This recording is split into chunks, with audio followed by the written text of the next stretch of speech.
Hello, on the screen is a summary of what I will go over in this video. Make sure to watch to the end so you don't miss anything. Helldivers 2 lag can be super frustrating, but I'm gonna walk you through some simple fixes that actually work. Step 1.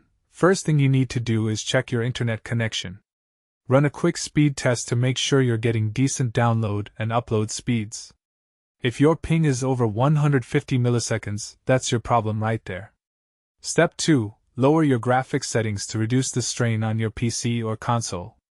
Go into video settings and turn down resolution, shadows, and particle effects. This helps your system keep up better with the server.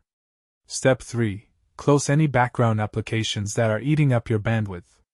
Discord, browsers, streaming apps, all that stuff needs to go. You want Helldivers 2 to have priority on your network and system resources. Step 4. Switch to a wired Ethernet connection instead of Wi-Fi if you can.